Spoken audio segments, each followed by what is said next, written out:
কিঞ্চিত বিরক্ত হলো এ পাশে, তবে তার প্রণয়নীর উপর নয়, বরং তার কর্মকাণ্ডের উপর।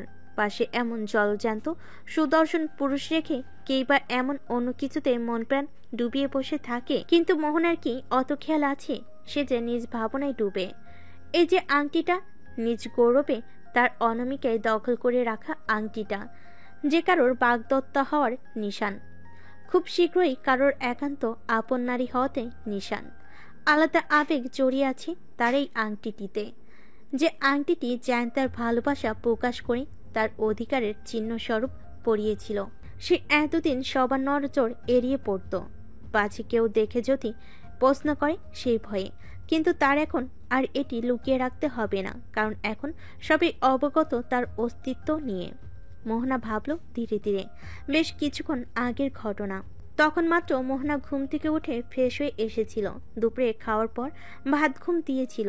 ওয়াশরুম থেকে এসে দেখে রুমে দাদু আর তার মা বাবা। ওদের হুট করে এই সময়ে রুমে দেখে সে কিঞ্চিত ভরকালো।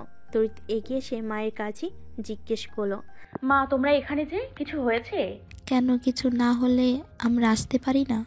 নাফিসার আগে রুবিনা মোহনার প্রশ্নের প্রতি উত্তর করলো। মুখ বাঁকালো মোহনা। এই বুড়ির খেয়ে পড়ে কোনো কাজ নেই, খালি তার পেছনে লাগা। কই, বাকিদের সাথে তো বেশ রসিয়ে রসিয়ে কথা বলে, তবে তার বেলায় এত মুখ ঝামটা কেন? তাকে কি কুড়িয়ে এনেছিল নাকি এই বাড়িতে আজও? এইভাবে বলো কেন দাদু, যেন তোমার কোনো জন্মের সতীন লাগে আমি। সত্যি তো, নইলে এত বড় কাজ হইতো তোর দ্বারা? মোহনা ঘাবড়ালো এবার। কিছু কি করেছে সে, তাই সবাই মিলে জেরা করতে এসেছে তাকে? কিন্তু কি করেছে কিছুতেও মনে পড়ছে না। তার বাবাও তো আছে, নিশ্চিত গুরুতর কিছু।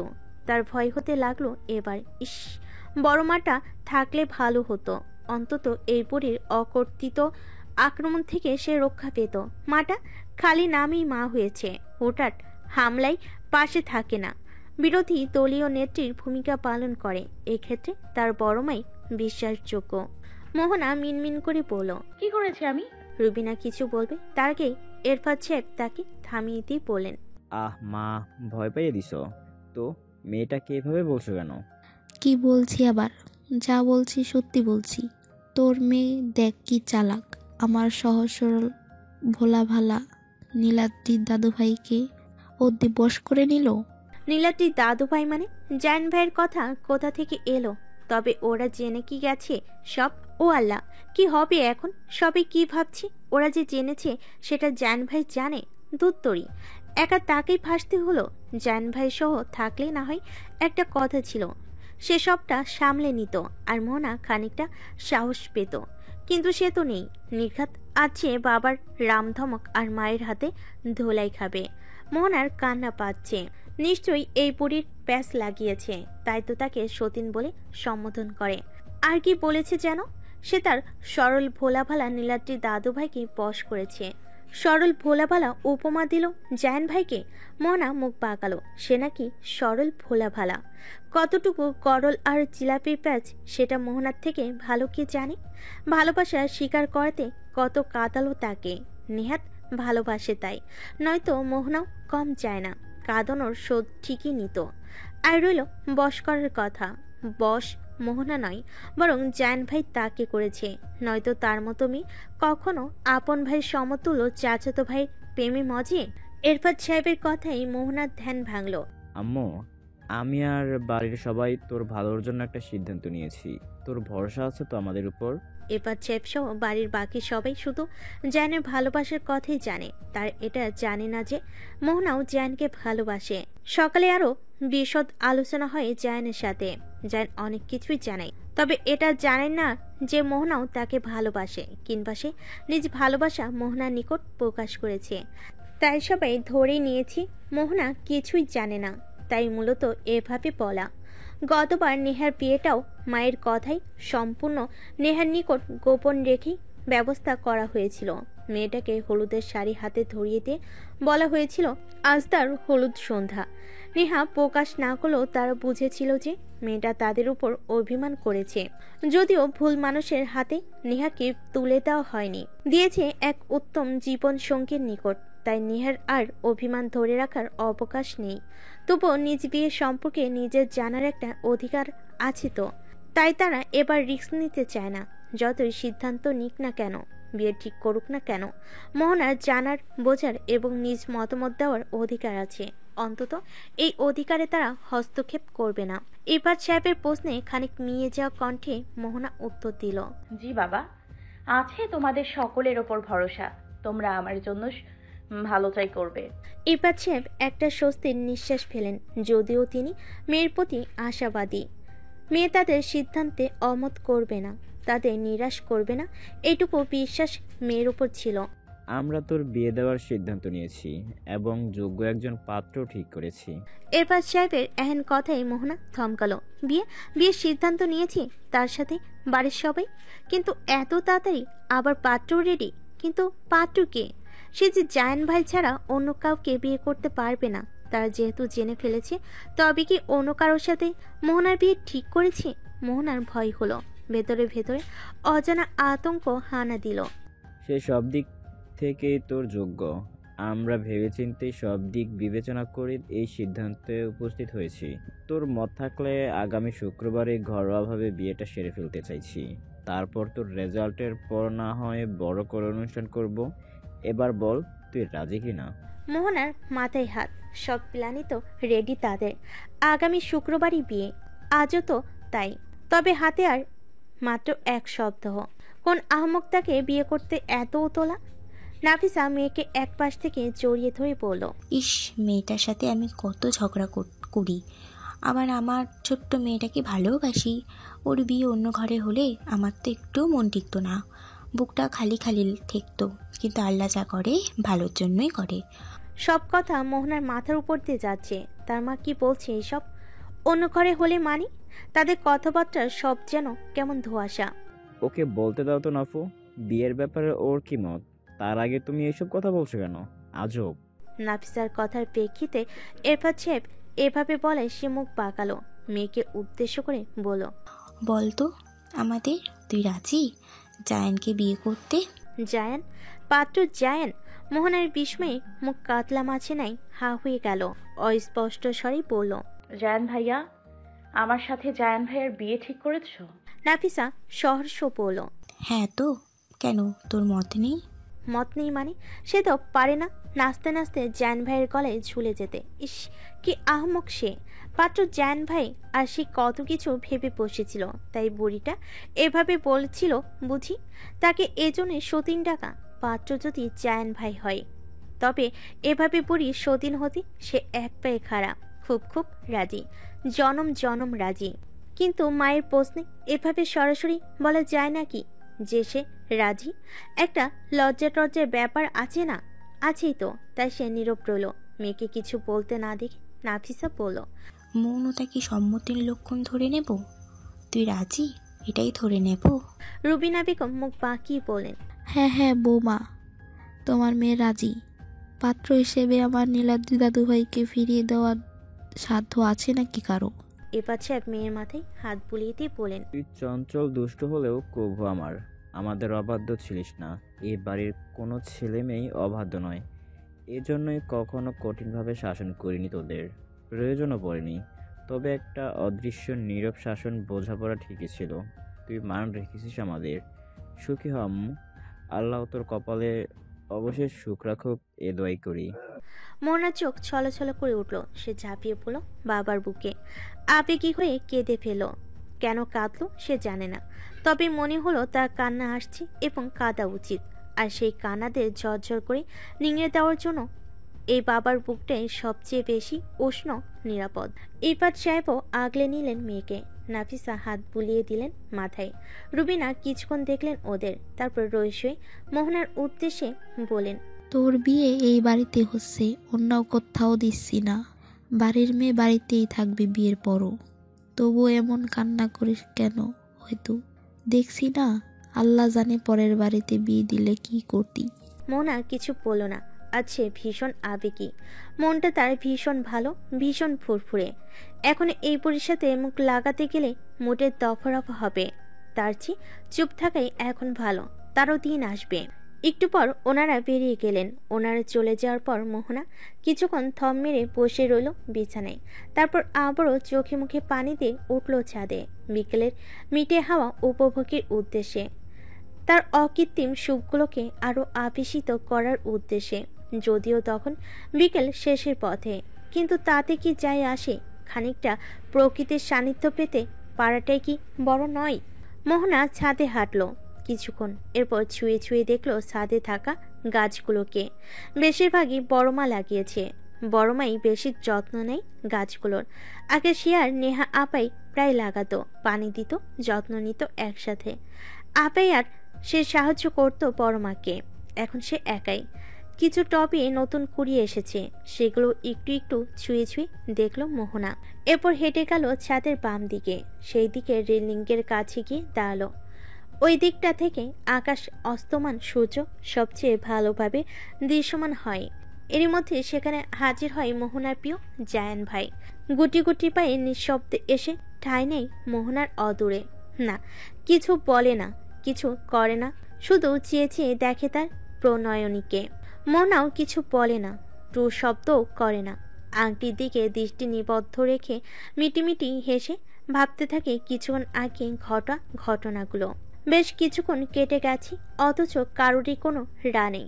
জান তো বলতে চাই, বলাতে চাই, কিন্তু মেয়েটা বুঝলে তো কেমন থম মেরে চেয়ে আছে ওই অঙ্গুরি পানে।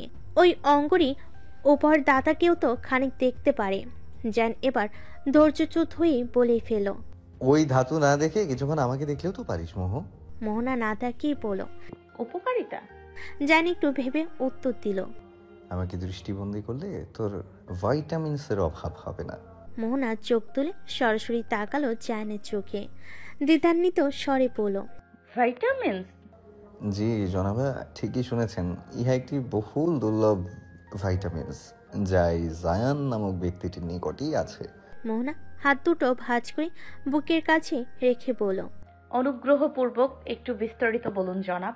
জান মাথা তুলে ঈষৎ হেসে বলল, ইহা সেবনে চোখের পাওয়ার বাড়ে, অন্ধকারেও তুই দেখবি, তবে শুধুই আমাকে। মোহনা হেসে বলল, আর তুই ক্ষণে ক্ষণে হাসবি, তবে শুধু আমাকে ভেবেই। এই পর্যায়ে জায়ানের গলার স্বর কেমন জানি জড়ানো ধরনের ঠেকলো। মোহনার কি ভ্রম হলো? সে কি নেশা করেছি নাকি? তবে এমন মাতাল মাতাল অনুভূতি হয় কেন? তোর পেলব গালগুলো লাজে রাঙা হবে, তবে শুধুই আমার একটু কাছে আসায়, আমার ক্ষীণ স্পর্শে। মোহনার গাল সত্যি এবার রাঙ্গা হলো, লাজে রাঙ্গা। তবে জায়ান ভাই তো এখনো কাছে আসলোই না, তাকে ছুঁয়ে দিল না। তবে লজ্জা কিসের? এ কেমন অদৃশ্য ছোঁয়া! তোর হৃদয় রাজ্যের বাগানে সহস্র অনুভূতির প্রজাপতি ডানা মেলে উড়বে। তুই নামক পুষ্প তখন শুধু এই আমি নামক ভ্রমরে আসক্ত হবি। মোহনা চোখ নামিয়ে নিল, আর চেয়ে থাকা যায় না ওই সর্বনাশা চোখে। কি নিগুড় চাহনি, ভেতরটা যেন এফর ওফর করে দেয়। যেন আবারও মাতাল কণ্ঠে আওড়ালো, মোহ, ভালোবাসি তোকে, খুব খুব ভালোবাসি। কোনো গোছালো সংজ্ঞা নেই আমার কাছে, তবে জেনে রাখ এতটাই ভালোবাসি যতটা না বাসলে তুই ছাড়া আবার নিঃশ্বাস নেওয়া মুশকিল হবে। তুই ছাড়া হয়তো ওই দেহটা বেঁচে যাবে, বেঁচে থাকবে, কিন্তু ভেতরে যে জায়ান নামক সত্তাটার বাস, সেটা বাঁচবে না। আমি চাই মোহ, তোকেই চাই আমার পাশে, আমার জীবনে, আমার জীবন সঙ্গিনী হয়ে শুধু তোকেই চাই মোহ। আর মৃত্যু তোকে চাই, আমার শেষ নিঃশ্বাসেও শুধু তোকেই চাই মোহ। মোহনা আর পারল না নিজেকে আটকাতে, নিজের আবেগ অনুভূতি এত ভালোবাসার স্রোত সামলাতে। নিজের মাথাটায় এলিয়ে দিল প্রিয় পুরুষের হৃদয়ে। খাখা হৃদয়ে এক পশলা প্রেমের বৃষ্টি নামি নিজেও ভালোবাসার স্বগুক্তি দিল। আমারও চাই আপনাকে, শুধুই আপনাকে। আমিও বাসি, খুব খুব ভালোবাসি। আপনার মতো নয়, তবে আমার মতো করে আপনাকে ভীষণ ভালোবাসি। ব্যাস এতটুকু স্বীকারোক্তি জায়ানের জন্য যথেষ্ট। এই পৃথিবীতে আক্ষেপ ছাড়া বেঁচে থাকার জন্য যথেষ্ট। তার মোহ তাকে ভালোবাসে, জায়ানের মতো না হোক, নিজের মতো করে ভালোবাসে। এটাই প্রাপ্তি। জায়ানের প্রাপ্তি তার প্রাণয়নীর নিকট। ওদের ওই 15 রাঙ্গা মুহূর্তের সাক্ষী হলো অদূরের ওই গোধূলি আকাশ, অস্ত্রমিত সূর্য, কুজনরত নীড়ে ফেরা পাখিদের ঝাঁক, তাদের ছুঁয়ে যাওয়া নির্মল বায়ু, কিছু ক্ষুদ্র ফুলের কুড়ি, আরো আরো অনেক। ফিয়ার নামে একটা পার্সেল এসেছে কুরিয়ার অফিস থেকে, শুধুই ফিয়ার হাতে দেওয়ার নির্দেশ। নাফিসা অনেক করে বলেন তাকে দিতে, সে ছোট আম্মু হয় ফিয়ার, কিন্তু দিলই না তাকে। অগত্যা ফিয়াকে ডেকে পাঠালেন তিনি। তখন সন্ধ্যা হয়ে গেছে। ফিয়া মাত্রই নামাজ আদায় করে জায়নামাজ গুটিয়েছিল। ছোট আম্মুর ডাকে নিচে এলে জানতে পারে তার নামে কুরিয়ার এসেছে, তাকে ছাড়া নাকি কাউকে দেওয়া যাবে না। ফিয়া সেটা শুনে এগুলো সদর দরজার দিকে। একটা ছেলে দাঁড়িয়ে, বাইক সমেত। ছেলেটি তাকে দেখে জিজ্ঞেস করলো, আপনি কি মিস ফিহা? ফিয়া মাথা তুলিয়ে সায় জানালো। ছেলেটি একটা রেজিস্টার খাতা এগিয়ে দিলে একটা নির্দিষ্ট জায়গা দেখিয়ে বলল, এখানে একটা সিগনেচার করুন আপু। ফিয়া ছেলেটি দেখিয়ে দেওয়া জায়গাটাই সিগনেচার করলো। তারপর নিল পার্সেলটা। মাঝারি আকৃতির একটা পার্সেল, আকার আকৃতি দেখে বইয়ের মতো লাগছে ফিহার। কোনো নাম ঠিকানা কিচ্ছুই লেখা নেই পার্সেলের উপর। ফিয়া পার্সেল দিতে আসা স্বল্প বয়সী ছেলেটার থেকে জানতে চাইল, এটা কে পাঠিয়েছে ভাইয়া? নাম বলতে পারবেন? ছেলেটি রেজিস্টার খাতাটা ব্যাগে ভরতে ভরতে জানালো, পুরো নাম তো জানি না আপু, তবে শর্টকাটে মিস্টার SM ছিল। ঠিকানা? ঠিকানা আউট অফ কান্ট্রি, কিন্তু উল্লেখ নেই কোন দেশ। এর বেশি জানি না আপু। ঠিক আছে, ধন্যবাদ ভাইয়া। আপনাকেও ধন্যবাদ আপু। ছেলেটা চলে গেল বাইকে করে। ফিয়া কিছুক্ষণ ওই দিকে চেয়ে রইল, তারপর তাকালো হাতে থাকা পার্সেলটার দিকে। কেই মিস্টার SM? তাও আবার যে আউট অফ কান্ট্রি? কেন পাঠালো তাকে? তাকে ফিয়াকে কি সে চিনে? না চিনলে ফিয়া নামটা জানার তো কথা নয়, কারণ পরিবার নিকট আত্মীয় আর ফ্রেন্ড সার্কেল ব্যতীত সে সবার নিকট আদ্রিতা নামেই পরিচিত। সবই সেই নামেই ডাকে। তবে এই মিস্টার SM তার ডাকনাম কিভাবে জানলো? সে তো SM নামে কাউকে চিনে না। এই নাম পরিচিত ঠেকছে না। এই জন্মেও শুনেছে বলো মনে হয় না। নাফিসার ডাকে স্বয়ংবিদ ফিল ফিয়ার। কি এসেছে রে পার্সেল? ফিয়া দরজা আটকে বাসায় ঢুকতে ঢুকতে বলল, খুলিনি, তবে বই মনে হয়। হতেই পারে, তুই যা পড়াকু সবাই জানে সেটা, তাই গিফট হিসাবেও বই দে। নাফিসার কথাই হাসলো ফিয়া। কে পাঠিয়েছে রে? আমার ফ্রেন্ড রিম্পি। ইচ্ছে করে মিথ্যা বলল ফিয়া। সে তো আর জানে না কে পাঠিয়েছে, খালি জানে তার নাম SM। এটা আবার কেমন নাম? সে কে? ফিয়াকে কেন বই পাঠালো? যে কারোরই প্রশ্ন হতে পারে। এই প্রশ্নগুলোর হাত থেকে রেহাই পেতে ফিয়া মিথ্যাটা বলল। আর ছোটামু ঠিকই বলেছে, অবিশ্বাসযোগ্য কিছু নয় এটা। সে কম বেশি ফ্রেন্ডসদের থেকে, তার ভাই বোনেদের থেকে উপহারস্বরূপ বই পায় বেশি। ফিয়া কথাটা বলে আর দাঁড়ালো না, পার্সেল হাতে ছুটলো নিজের রুমে। গিয়ে খুলে দেখতে হবে তার ধারণা ঠিক কিনা, আদৌ বই আছে কিনা পার্সেলে। আর জানতে হবে কে এই মিস্টার SM। যদি পার্সেলের ভেতর কোনো ক্লু থাকে।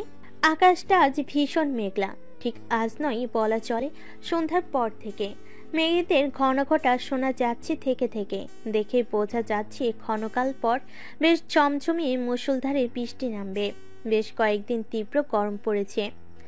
তাপের ঝলকানি যেন বলছে সূর্য মামার ব্রাইটনেস ফুল মোডে ছিল। নিজেও জ্বলেছে পড়েছে, সেই সাথে ধরণীবাসীকেও জ্বালিয়েছে পুড়িয়েছে। আজ দিনটাও ছিল বেশ উত্তপ্ত, যেন থেকে থেকে লাফা নামছে, তার আস এসে গায়ে লাগছে। একে অপরের শরীর থেকেও যেন গরম বাষ্প নির্গত হচ্ছে, যদিও সেই রেশ এখন কমেছে দাপুটে হাওয়ার তোড়ে। সে যেন বৃষ্টি আসার আগমনী বার্তা। এলো কিয়ৎক্ষণ পর বৃষ্টি। উত্তপ্ত মৃত্তিকা আর তার উপর আবাস গড়া মানুষদের শীতলতা ছড়াতে সে এলো বেশ রণচণ্ডী রূপে। ঝমঝমিয়ে বর্ষণ নামিয়ে সতেজতা স্নিগ্ধতা সারালো সবখানে। হয়তো কারো হৃদকুঠিরও সেই বর্ষণের দরুন শীতলতা নেমেছে। বর্ষিত এক একটা ফোঁটা জলকণার তীব্রতায় তাদের ছন্দময়তার তালে কেটেছে কারোর ঘোর, কেড়ে নিয়ে মনোযোগ ছড়িয়েছে আধিপত্য। আজ যে এক তরুণীর মনেও মেঘেদের ঘনঘটা, নিজ অনুভূতির ভেলা ভাসিয়ে কেউ তার জন্য, যেই সেই ভেলা না, জমানো পনয়ের ভেলা। অথচ সে এক কুল কিনারা বিহীন সমুদ্র। ঠাই পাবে কি সেই নরবরে ভেলা? তার মতো অথৈ সাগরে, নাকি কোনো অশনি ঝড়ে তোমরে মুচড়ে ভেঙে তলিয়ে যাবে সেই পনই ভেলা? হারিয়ে যাবে অন্তরালে, তীরে এসে ডুবে যাবে তরি। কিন্তু তার হৃদয় নামক সেই শারীরিকই তীর আছে, যেথায় ভিড়বে কারোর পনই ভেলা নামক তরি। উত্তর জানা নেই ফিহার। মনটা খুব বিক্ষিপ্ত হয়ে আছে। আচ্ছা, সে কি কোনো উপন্যাসের চরিত্র হতে পারতো না, যার জীবনে কোনো বিষাদ নেই? অথবা সে হতো এক রূপকথার দেশে রাজকুমারী, কিংবা শুক্রাজ্যের সম্রাজ্ঞী।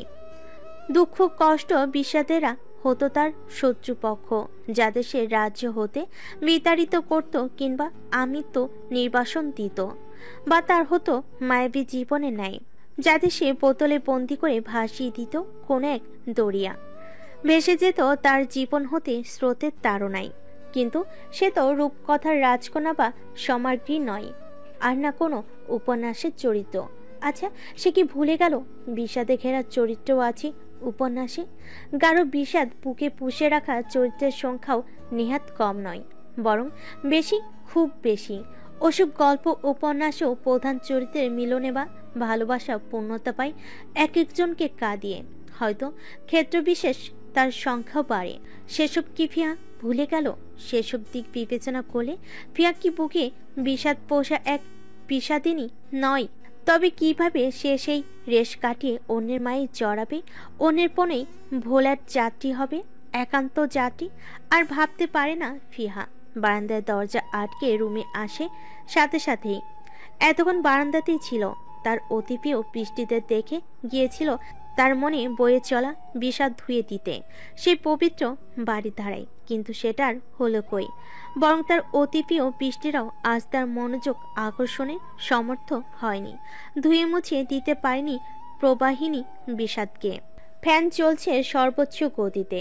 সেই বাতাসে কিছু খাকি রঙা কাগজের টুকরো ছড়িয়ে ছিটিয়ে পড়েছে মেঝেতে। সেসবের দিকে ফিয়া চেয়ে দীর্ঘশ্বাস ফেল। তারপর আরেকটা দীর্ঘশ্বাস বেরোলো বিছানায় পড়ে থাকা 4টে বইয়ের দিকে নজর যেতে। একটা বই অর্ধ খোলা, উঠছে পাতাগুলো, সেই সাথে উকি দিচ্ছে বইয়ের ভেতর থেকে কিছু রঙিন কাগজের কোনা। ফিয়া অনিমেষ চেয়ে রইল সেদিকে। একটা বাজ পড়ল ধরণী কাঁপিয়ে। সেই মুহূর্তে কেঁপে উঠল ফিনফিনের শরীরে ফিহাও। কানে দুহাত চেপে বাড়ল হৃদস্পন্দন, প্রবল বেগ। ফিয়া কান থেকে হাত নেমে বুকে ডান হাত চেপে পরপর কয়েকটা জোয়ালো শ্বাস ফেলে এগুলো বিছানার দিকে। এলোমেলো বিছানায় নিজের শরীরটা ঠেকে শুয়ে পড়ল এলোমেলো ভঙ্গিতে। বইয়ের ফাঁকে হাত গলিয়ে বের করলো রঙিন কাগজগুলো। ঠিক কাগজ নয় এইগুলো, চিঠি বলা চলে। প্রতিটা শব্দ যেখানে জানান দিচ্ছে কারোর প্রবল অনুভূতির কথা। এক একটা বাক্য যেখানে জানান দিচ্ছে কারোর হৃদয়ে লুকানো ভাজে ভাজে জমানো গভীর প্রণয় সম্পর্কে। আবারও নজর বুলালো চিঠিগুলোর উপর। অস্পষ্ট শব্দে আবারও আওড়ালো কাগজে লেখা প্রতিটা শব্দ। অথচ একবার পড়েছে, ঘন্টা খানেকও হয়নি। তবে আবারও পড়তে ইচ্ছে হলো। Maroon, navy blue, dark green, ধূসর রঙের 4টে কাগজ, যেথায় বোল্ড অক্ষরে কালো কালিতে লেখা গুটি কয়েক শব্দগুচ্ছ। 4টে রঙই ফিয়ার পছন্দের, ভীষণ পছন্দের। এই ফিহু, এখনো কি কারোর জন্য দুঃখ পোষো মনে? গাঢ় বিষাদ জমাও? জানি, সযত্নে পোষো তাদের, আলগোছে জমাও তাদের। এই ফিহু, ভাসিয়ে দাও না তাদের, উড়ে দাও না মুক্ত আকাশে। এই দেখো, আমি নামক কেউ আছে তোমায় আগলাতে। সে কবে দুহাত মেলে বুক পেতে তোমার জন্য উন্মুক্ত করেছে, কিন্তু কই এলে না তো তুমি। উন্মুক্ত বুকে ছাপিয়ে পড়ে আমি আগলালে না, আর না তোমায় আগলাতে দিলে। কেন ফিহু, আমি কি খুব অযোগ্য? এতেই তোমার হয়তো খুব অযোগ্য কেউ। একটা দীর্ঘশ্বাস সাথে আরেকটা চিঠির বাস খুলল ফিহা। এই জানো, আমি না ভালোবাসার সংজ্ঞা জানি না, কিন্তু মনে হয় তোমায় ভালোবাসি। মনে হয় না, বাসি। অনুভব হয় আমার। তুমি ভাবলে মনে হয় এই 800 কোটি মানুষে ভরা পৃথিবীতে আমার কেউ আছে, খুব আপন একান্ত কেউ, তুমি নামক কেউ। এতে তোমার অস্তিত্বে মিশতে চাওয়া কেউ। আরেকটা চিঠি, আরেক গুচ্ছ আবেগ। ফিয়া আবারও বলল, জানি ফিহু, তোমার এখন উইয়ার্ড লাগছে। খুব অদ্ভুত অনুভূতি হচ্ছে এসব পড়ে। কে এত আবেগ জমেছে তোমার জন্য? সেটা ভেবে ভেবে তুমি হয়রান হচ্ছ। খোঁজো না আমায়, আমি পাবি না যতক্ষণ না তোমায় নিজ থেকে ধরা দিচ্ছে। দিব ধরা, যেদিন তুমি চাইবে আমি ব্যাকুল হয়ে যাইবে। তুচ্ছ তাচ্ছল্য করো না আমার কথাগুলো। আমি বিশ্বাস করি তুমি একদিন আমাকে চাইবে, খুব করে চাইবে। এতটাই চাইবে যে সে চাও হয়ে ভালোবাসার পূর্ণতায় দুজনে শিখতে হব। শীঘ্রই আসবে শ্রাবণ, সেই শ্রাবণ যে শ্রাবণে আমরা আমাদের হব। একে অপরের হব। অনুরক্তির শ্রাবণ ধারে ভিজব দুজন, শুধু তুমি আর আমি। তুমি আমি থেকে আমরা হব, ওকে? এতেই তোমার প্রতীক্ষায় প্রতীক্ষমান কেউ। শেষ চিঠি, শেষ জমানো আবেগ। ফিয়া এটা বলো স্পষ্ট বলি আওড়ে। প্রণয়ে ভেলা ভাসিয়েছে তোমার নামে, আমার জমানো প্রণয়ের ভেলা। যেতে আছে সহস্র অনুভূতি, যাত্রী হিসেবে চাই তোমায়। একবার ছত্র দাবিদার যেন তুমিই হও। রাখবে ফিহু আমার এই আবদার? হবে আমার প্রণয় ভেলার একমাত্র যাত্রী। সময় হোক, উত্তর চাইব তোমার কাছে। প্রস্তুত রেখো তাদের। আর শোনো, সময় দিচ্ছি তোমায়। অন্য ভেলাকে আভাসনের জন্য নয়, শেষ গন্তব্য যেন আমিই হই। মনে রেখো আমায়। অন্তত 1 সেকেন্ড ভেবো আমার কথা। তোমার এই 1 সেকেন্ডের ঋণ শোধ করতে আমার আমৃত্যু প্রতি সেকেন্ড তোমায় দিলাম। এতে এক প্রণয় ভেলার মাঝে। মাসখানেকের ব্যবধানে ব্যস্ততা বেড়েছে খুব।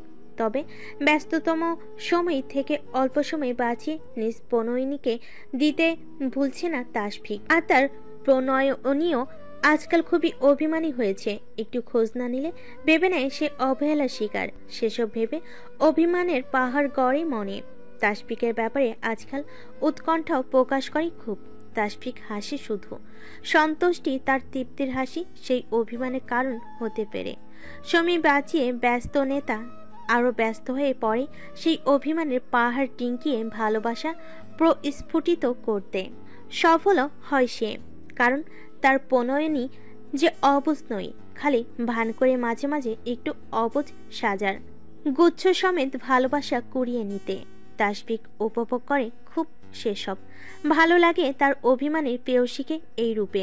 তাই কখনো কখনো ইচ্ছে করেও অনুকে সময় কম দেয়। এই যে এখনো তাই করছি, ইচ্ছে করেই করছে এক ঝলক তার অভিমানিকতাকে দেখতে। শেষ দেখা হয়েছে সপ্তাহ খানেক আগে, তাও পুষ্পকুঞ্জ আশ্রম এর গেটেই পৌঁছে দিয়েছিল অনুকে সেদিন শেখ মঞ্জিলে। ইচ্ছে ছিল খানিক একান্ত সময় কাটাবে, কিন্তু হলো না।